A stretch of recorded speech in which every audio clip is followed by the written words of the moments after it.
और यदि जीव को भगवान की उपासना ठीक से सीखनी हो तो बिना शिव पुराण का आश्रय लिए वो ठीक से इस मार्ग पर पैर नहीं रख सकता। तो अत्यंत कृपा हम सब पर बरस रही है और कल विद्येश्वर संहिता का विश्राम हुआ। भगवान के लिंग स्वरूप का हम सब ने दर्शन किया, महात्म श्रवण किया, भस्म का महात्म श्रवण किया, रुद्राक्ष की विस्तार रूप से हमने उसके महत्व को जाना। अब श्री सूत जी महाराज हम सबको भगवान शिव के पावन चरित्र में प्रवेश दे रहे हैं और रुद्र संहिता का शुभारंभ करते हुए कह रहे हैं, विश्वोद्भव स्थितिलयादिषु हेतुमेकं गौरीपतिं विदित तत्त्वमनंत कीर्तिं मायाश्रयं विगत मायमचिन्त्य रूपं बोधस्वरूपममलं हि शिवं नमामि। भगवान शिव की 3 श्लोकों में वंदना की है रुद्र संहिता में श्री व्यास जी। वंदे वंदेन्तरस्थं निजगूढ़ रूपम शिवम स्वतः सृष्टुमिदं विचेष्टे जगन्त नित्यं परितो भ्रमन्ति यत्सन्निधौ चुंबक लोहवत्तम। वो भगवान शिव जो उत्पत्ति स्थिति और लय आदि के एकमात्र कारण हैं, उन शिव की वंदना कर रहे हैं जो गौरीपति गिरिजापति हैं। क्योंकि अब ये जो रुद्र संहिता है इसमें हिमजा पार्वती जी का विस्तार से स्वरूप दिख रहा है। पहले सती रूप में चरित्र का वर्णन करेंगे, फिर पार्वती जी के रूप में करेंगे, फिर परिवार का वर्णन होगा कार्तिकेय जी का, गणेश जी का। इसलिए उन्हीं से जोड़ करके वंदना कर रहा है।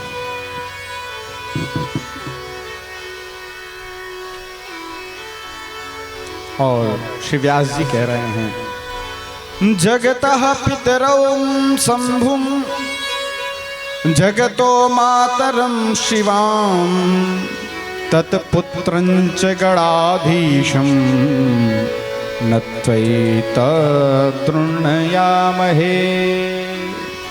इस जगत के माता पिता भगवान शिव ही हैं। यूं व्यास जी कह रहे हैं। और जिस प्रकार विद्येश्वर संहिता में साधन साध्य खंड आदि का वर्णन किया है और इसको श्रवण करके जो मुनिगण हैं, जो सूत जी के शौनकाद ऋषि हैं, उन्होंने भूरी भूरी प्रशंसा करते हुए श्री सूत जी से कह रहे हैं, सूत सूत महाभाग शैवोत्तम महामते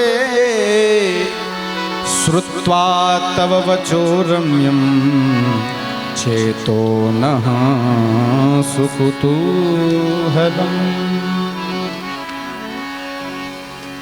हे सूत जी, आपके द्वारा जिन दिव्य चरित्र को आपने सुनाया है, विद्येश्वर संहिता में भगवान शिव की उपासना का वर्णन किया है, वह जगत के हित के लिए है, जगत के अप्रतिम कल्याण को प्रशस्त कर रहा है। लेकिन आपके मुख से निश्चित यह शिव चरित्र, यह शिव गाथा सुन सुन करके हम तो तृप्त ही नहीं हो रहे हैं। क्या आप हमें यह बताने की कृपा करेंगे कि वह परमात्मा जो निराकार है, वो जो शिव निर्गुण है, लिंग स्वरूप में दर्शन देते हैं, उन्हें अवतार क्यों लेना पड़ता है? वो साकार रूप में कब आते हैं? या वह जो शिव तत्व है, क्या उसे कोई जान सकता है? क्योंकि आपके द्वारा एक एक शब्द अमृत की भांति है, हम उससे तृप्त नहीं हो रहे हैं। सुन करके सूत जी हर्षित हो गए और कह रहे हैं, क्यों नहीं, आप जैसे कथा के रसिक कथा रसस्वाद कुशल शौनको ब्रवीत, भागवत जी में आया। ये शौनकादि ऋषि कभी भी कथा को सुनकर तृप्त ही नहीं होते हैं। अब बंधुओं, जो कथा को सुनकर तृप्त हो गया तो आप समझ लीजिए, शिव पुराण में तो कह रहे हैं कि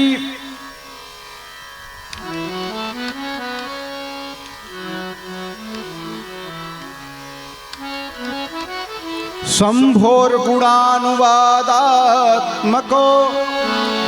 विरज्येत पुमान द्विजाः बिना पशुघ्नं त्रिविधा जना नंदकरात् सदा।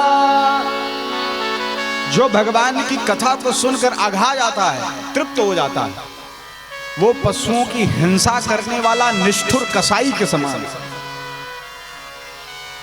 तो जो लोग ये कहते हैं कि हमने बहुत कथा सुन ली है, जीवन बीत गया कथा सुनते सुनते, बहुत लोग आकर कहते हैं महाराज जी कुछ ऊंची बात सुनाइए, बड़ी बात सुनाइए।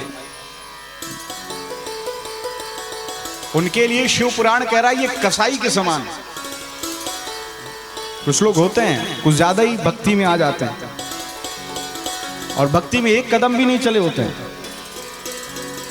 दो चार अनुष्ठानों में सम्मिलित हो गए, दो चार किताब के पन्ने पलट लिए। अच्छा, भक्ति की सबसे बड़ी बाधा यही है, जैसे आप भक्ति शुरू करते हैं आपको ऐसा अभिमान चढ़ता है कि पूरा संसार पापी नजर आता है। जैसे चंदन लगाए और एक लोटा जल चढ़े सुबह, और उसके बाद जितने लोगों का दर्शन हो रहा है जो मंदिर नहीं गए सब पापी नजर आते हैं। अब कहीं व्रत रह लिया तो फिर बात ही क्या। एक दिन उपवास कोई रह ले भगवान के लिए, फिर उसको लगता है कि अब भक्ति के शिखर पर ही पहुंचे हैं, बस भगवान से तुम्हारा तारतम्य जुड़ रहा। और कोई थोड़ा सा अपशब्द कह दे, देखिए हमारा क्रोध जानते नहीं, व्रत का वो पूरा शक्ति जैसे पूरा भर जाता है, और जब तक निकल नहीं जाएगा क्रोध से किसी को श्राप देकर, तब तक बात बनती नहीं है। बहुत सावधानी से भक्ति पक्ष में कदम रखना चाहिए बंधु। कुछ बड़ी ऊंची चीज सुनना चाहते। एक व्यक्ति गया किसी संत के पास, उसने कहा हमने सुना आप प्रवचन बड़ा अच्छा करते हैं, थोड़ा हमें भी कुछ बताइए। कुछ लोग होते हैं जानते हैं,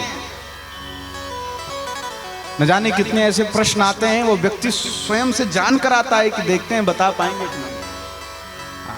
और कहीं आपने उसके विपरीत कोई अर्थ बता दिया, बोले आप जो कह रहे हो तो ठीक है, लेकिन महाराज आप क्षमा करें, आपकी कृपा हो तो मैं कुछ बताऊं।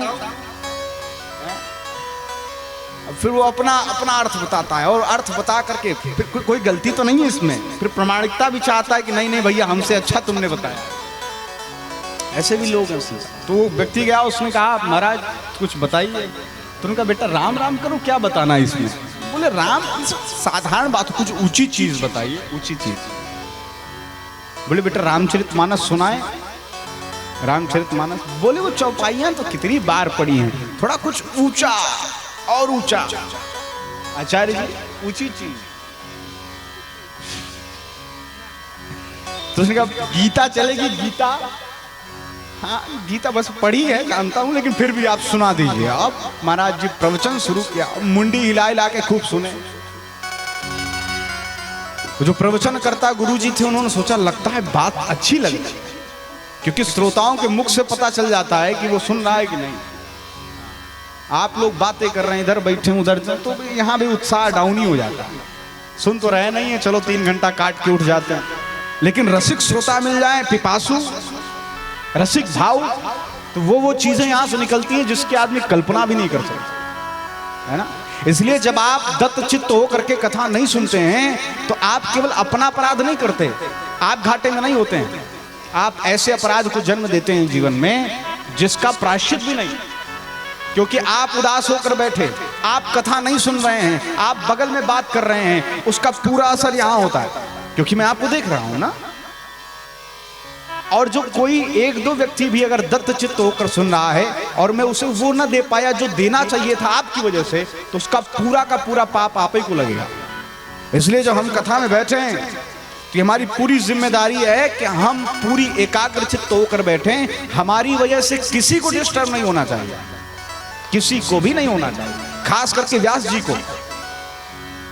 हम कथा के ऐसे लोलुप बने कि व्यास जी के अंदर से भगवान जो बोल रहे हैं, क्योंकि यहाँ पर बैठा हुआ व्यक्ति थोड़ी ना बोलता है, व्यक्ति के अंदर से भगवान ही कथा सुना रहे होते हैं। यहाँ हाड़ मांस का पुतला नहीं बैठ के कथा सुनाता।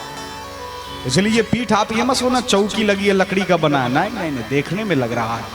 जिस प्रकार देखने में वह जल नदी मात्र नहीं है, जिस प्रकार देखने में तुलसी का वृक्ष मात्र वृक्ष नहीं है, जिस प्रकार देखने में गौ मां केवल पशु नहीं है, जिस प्रकार देखने में ब्राह्मण केवल ब्राह्मण नहीं है, उसी प्रकार ये जो व्यवस्था देखना है, ये देखने में कोई चौकी सेज नहीं लग रही है। वह व्यासपीठ है जो भगवत प्रदत्त है, जिस पर बैठने का अधिकार एकमात्र परमात्मा रखता है। जो व्यक्ति यहां बैठकर ऐसा भी भाव रखता है कि मैं बोल रहा हूं या मैं कहूंगा, तो व्यासपीठ पर बैठा ही नहीं।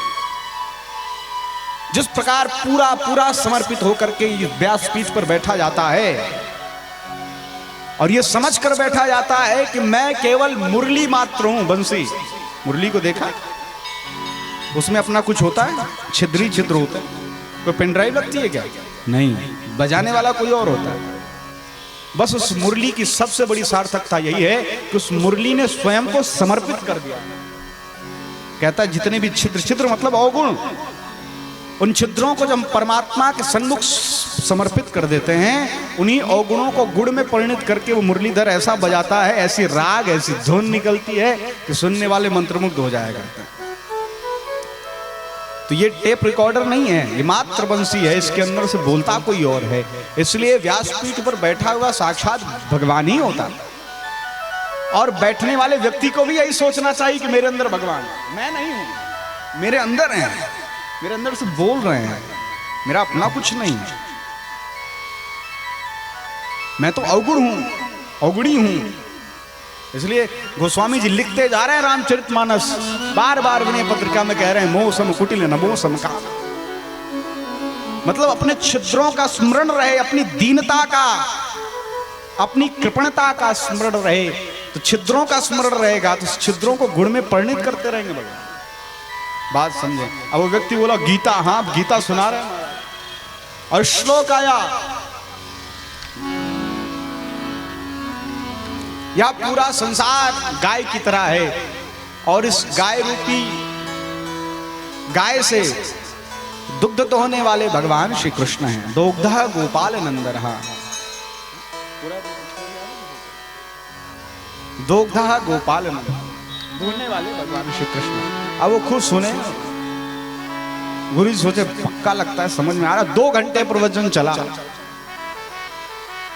उसके बाद बुलाया उसको, बहुत प्यार से तुमने सुना है, समझ में भी कुछ आया? अब तो सोच रहे थे सब समझ में आ रहा है। कभी कभी हमें भी ऐसे श्रोता मिलते हैं, लगता है बस घोल के पी गए हैं, बड़ी बड़ी वैराग्य की माया से निकलने की चर्चा करी और महाराज आके कह रहे हैं वो जो थोड़ा सा, महाराज जी घर में बड़ा कष्ट है, इतनी बड़ी शिव पुराण कथा हो गई, लास्ट में कष्ट ही नहीं जा रहा है, दुख तकलीफ ही नहीं जा रही है, शिव को पकड़ना है। वैसे कल्याण स्वरूप है, मात्र उनको पकड़ लेने मात्र से आप उन अभिष्ट फलों को प्राप्त कर लेते हैं जो आपके भाग्य में भी नहीं। त्रिपुरारी भगवान महादेव एकमात्र ऐसे देव हैं जो आपके ललाट की रेखाओं को बदलने का सामर्थ्य, और कोई जल्दी हस्तक्षेप नहीं करता है आपकी प्रारब्धों में, आपके भाग्य में, लेकिन ये झूठे मूठे सब खत्म कर डालते हैं। अब कोई इनसे कहो कौन क्या बोले,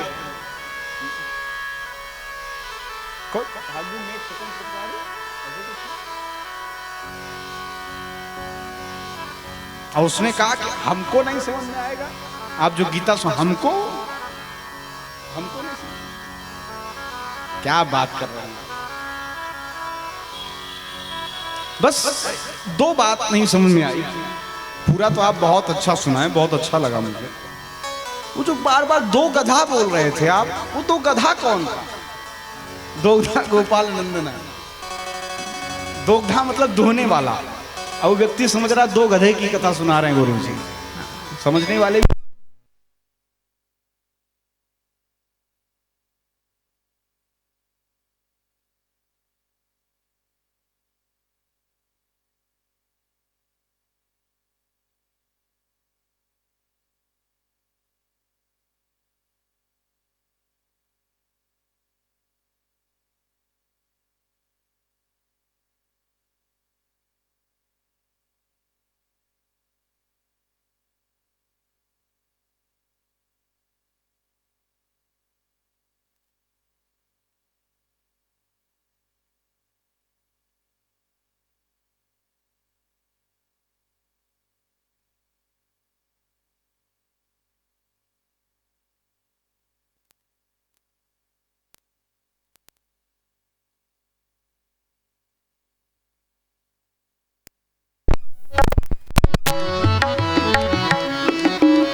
बोलिए महादेव सरकार की जय। उसने कहा गुरु जी बस ये बताइए वो 2 गधा कौन सा था? गुरु जी ने कहा अच्छा चेला मिला। बोले बस किसी और गधे की चर्चा नहीं कर रहा था बेटा, एक गधा तू था, एक मैं भी गधा ही हूं जो तुझे कथा सुना रहा। और अभिमानी से मूड से सदैव इसको बचना चाहिए।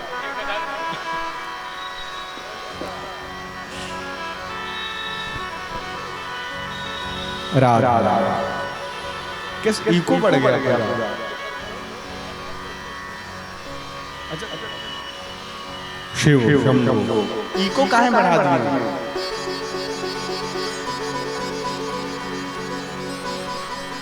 श्री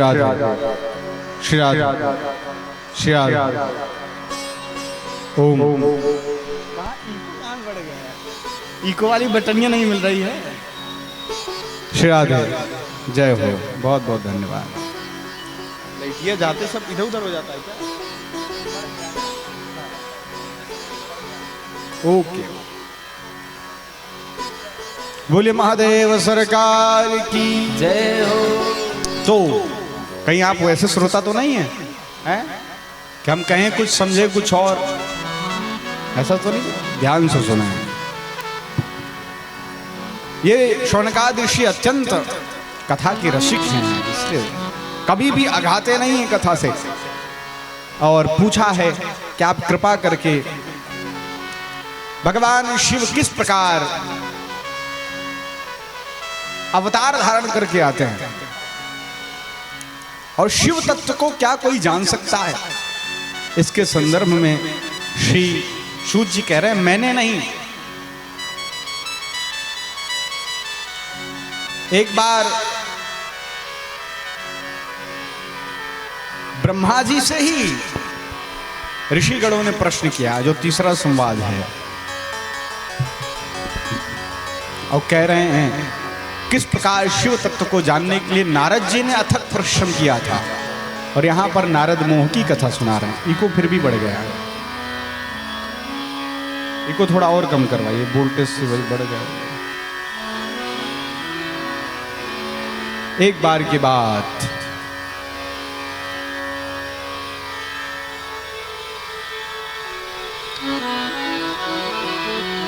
नारद जी महाराज विचरण करते हुए नारायण नारायण कहते हुए भ्रमण कर रहे थे और एक बहुत सुरम्य जगह पर पहुंचे। वहां का वातावरण बड़ा ही दिव्य था। कैसा था?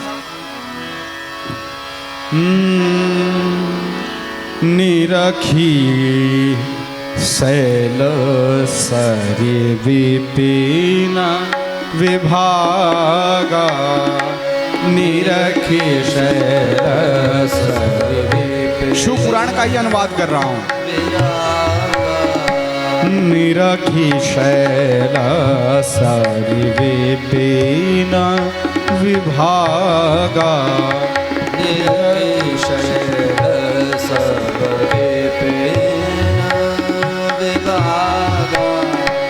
भयहु रमापति पद अनुरागा, भयहु रमापति पद अनुरागा, सुमिरत हरि श्राप गति बाधी, सुमिरत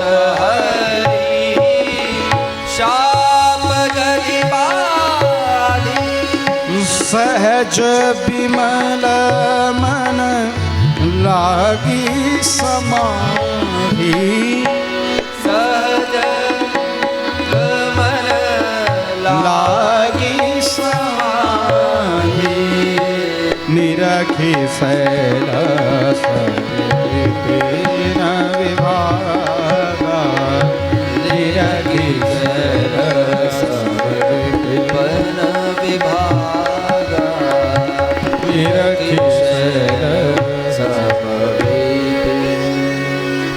विपिन विभागा। ऐसा दिव्य शैलगिरि विपिन विभागा, बहुत दिव्य उपवन है। नारद जी को लगा यहाँ कुछ देर बैठूं, अच्छा लग रहा है। कभी कभी हमें भी प्रकृति की गोद में जाते हैं तो अच्छा लगता है। थोड़ा बेस ज्यादा हो गया है ना, फट रही है आवाज। पहाड़ों की तरफ कोई गया है? उत्तराखंड कोई नहीं गया, जाना चाहिए। प्रकृति की गोद में जब आप जाते हैं तो आप निश्चित रूप से ऐसा आपको एहसास होता है कि आप भगवान के समीप जा रहे हैं। कहीं केदारनाथ बद्रीनाथ चले गए तो लगता है बस हम स्वर्ग में आ गए हैं। पृथ्वी का स्वर्ग यही है, क्योंकि जगह ही ऐसी है। क्योंकि यह जगत भी तो जगदीशी है, यह प्रकृति भी जगदीश है। और ऐसा ही कुछ लगा नारद जी को। नारद जी बैठ गए और जब आप भगवान के अनुराग में डूबते हैं, रमापति पद अनुरागा, तो भगवत कृपा होती है ऐसी कि बड़े बड़े श्राप आपका कुछ नहीं बिगड़ पाते। नारद जी को श्राप है, 2 घड़ी से ज्यादा कहीं रुक नहीं सकते, लेकिन भगवान के चरणों में ऐसा अनुराग जगा कि श्राप गति बाधी, श्राप का कुछ असर ही नहीं हुआ। और शिव पुराण में ऐसा वर्णन आया कि ये जो जगह है ये शिव क्षेत्र है। भगवान शिव ने यहाँ पर तपस्या की थी, इसलिए सहज समाधि लगी। जो सहज समाधि होती है बड़ी दिव्य होती है। शंकर जी को भी सहज ही समाधि लगा करती। निज करडास नागर कुछाला बैठे सहजई, ये सहज होना बड़ा दुर्लभ। व्यक्ति आज का सहज ही नहीं हो पाता, इसलिए बड़ी उपलब्धियों को हासिल नहीं कर पाता। सहज, हम छोटी छोटी चीजों के उन्माद में ऐसे हैं कि सहज नहीं हो पाता। और जब तक आप सहज नहीं होंगे तब तक समाधि नहीं लगेगी। समाधि मतलब क्या? समाधि मतलब यह है कि आप स्वयं का बोध कर पाएं, स्वयं को जान पाएं कि आपका संबंध किससे है। समाधि का मतलब केवल ऐसे ध्यानस्थ बैठना नहीं होता आंख बंद करके। आपका जो संबंधी है उसको जानने की जो प्रक्रिया है वही समाधि है। आपका संबंधी मात्र एक परमात्मा है, और उसको जानने की प्रक्रिया में जैसे ही आप जुटते हैं आप समाधि में प्रवेश कर गए। चलता फिरता व्यक्ति भी समाधि में है। संत सदैव समाधिस्थ होते हैं। शंकर नारद जी बैठे। अच्छा,